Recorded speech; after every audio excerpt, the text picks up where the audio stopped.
আমিও চলে এসেছি রাম মন্দিরে। ওই দেখো রাম মন্দির। তোমরা ভাবছো অযোধ্যার মন্দির তো এরকম না, তাহলে কোন রাম মন্দিরের কথা বলছে? অযোধ্যায় শ্রীরামের প্রাণ প্রতিষ্ঠার জন্য দেখো এই মন্দিরও কত সুন্দর সেজে উঠেছে। চলো মন্দিরের ভিতরে প্রবেশ করি, আর মন্দিরের লোকেশনটা ভিডিও শেষে জানিয়ে দিচ্ছি। মন্দিরে সিঁড়ি ছুঁয়ে প্রণাম করে স্কুলের ঘন্টার মতো মন্দিরের ঘন্টা বাজাতে শুরু করে দিয়েছিলাম।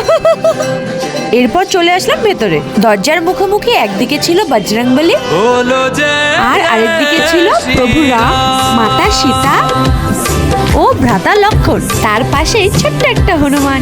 এই মন্দির খুবই জাগ্রত, সবার মনস্কামনা পূর্ণ হয়। জয় শ্রীরাম মন্ত্র জপ করতে করতে ঠাকুরমশাই আমাকে তিলক পরিয়ে দিচ্ছিল আর আশীর্বাদ দিচ্ছিল, সৌভাগ্যবতী হও, স্মৃতির সিঁদুর অমর থাকুক আর বরের দীর্ঘায়ু হোক। দক্ষিণা দিয়ে চরণামৃত ও প্রসাদ খেয়ে জয় শ্রীরাম বলতে বলতে বেরিয়ে পড়লাম। এই মন্দিরটা আমাদের শিলিগুড়ি ইস্কন মন্দিরের ভেতরেই আছে। তোমরা জয় শ্রীরাম কমেন্ট করে দাও।